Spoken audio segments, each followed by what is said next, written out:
Андан кийин дагы бир маселени айталы. Кече ошол бул жерге келген аксакалдардан бирөө суранып калды эле. Истинжа маселеси. Азыркы учурда ушундай фитна сөздөр чыгып атат дейт. Истинжа кылбай ажаткана барганда тазалангандан кийин абдесте көтөрбөстөн жуубастан эле чыгып келсе боло берет, мындай боло берет, тигиндей боло берет деген сөздөр чыгып атат. Ошону кененирээк түшүндүрүп берейин деп суранганы. Ошол нерсени айтып өтөлү. Өзү Хасан Басри рахматуллах айтат да. Хасан Басри рахматуллах ушул сөздү айтат. İnsanlar ошол пайгамбарыбыз алейхисаламдын доору менен Хасан Басри рахматуллах өзүнүн доорундагы мезгилди салыштырып туруп айтат. Алдын дейт, пайгамбарыбыз алейхисаламдын доорунда ошол ажатка барып кесек менен же кагаз менен тазалангандан кийин, куруктангандан кийин жууп коюш жөн эле мустахаб амал эле, сооптуу амал эле. Андан кийин ал мезгилде эмне үчүн десе, ал мезгилде инсандар табуру ба'ротан деп келет. Табуру ба'ротан дегени кой сымал коргол таштайт эле дейт. Ал мезгилде тамагаш биздикинде эмес эле дейт. Ошол мезгилде Хасан Басри рахматуллахтын доорунда тамагаш биздикинде эмес эле, балким ошол ажатка барганда кой сымал коргол таштайт эле. Аларга жууш эч кандай жуубай койсо деле боло берет деген сыяктуу маанини айтат. Эми азыр биздин заманга келди дейт Хасан Басри рахматуллах. Биздин заманда жууп коюу сүннөт болуп калды. Ал эми Хасан Басри рахматуллахтын заманы менен биздин заманды салыштырсак, азыркы мезгилде важип болуп калды жууш. Азыр коюлунган тамакты карасаңыз, дастарконго. Эми аны менен ол кой сымал эмес, эми ол ажагын айтпайлы койгон жаман нерсе. Ошон үчүн сөзсүз түрдө дагы бир аят бар.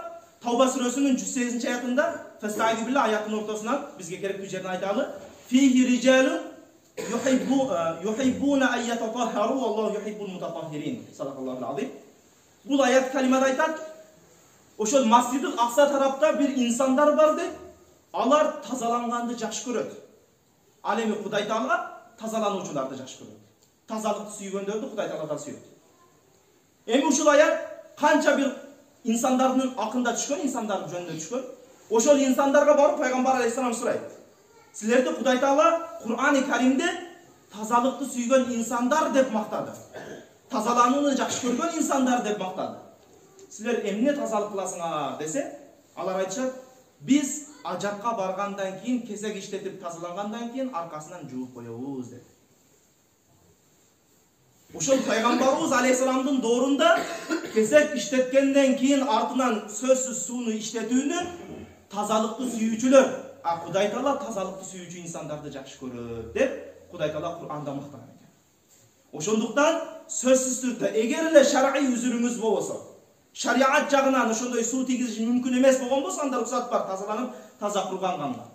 Болбосо андай болбосо, албетте ысык сууну аласыз, таза жуасыз, жуугандан кийин албетте сөзсүз түрдө куруктайлы, ден соолугуңуздан ажырап калбайт. Aqulu qawli hadha wa astaghfirullah li wa lakum. Assalamu alaykum wa rahmatullahi wa barakatuh. Subhana rabbika rabbil izzati amma yasifun. Wa salamun ala al-mursalin walhamdulillahi rabbil alamin. Amin.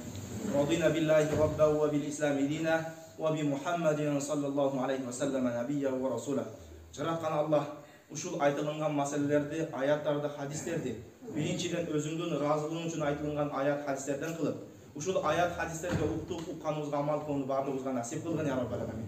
Я Роббал аламин, баардыгыбыз ушул аталарыбыздан, чоң аталарыбыздан динди кандай көргөн болсок, ошондой тарызда урпактарга жеткизип берүүнү бизге баардыгыбызга насип кылгын. Алардын жолунан таюуну бизге насип кылбагын.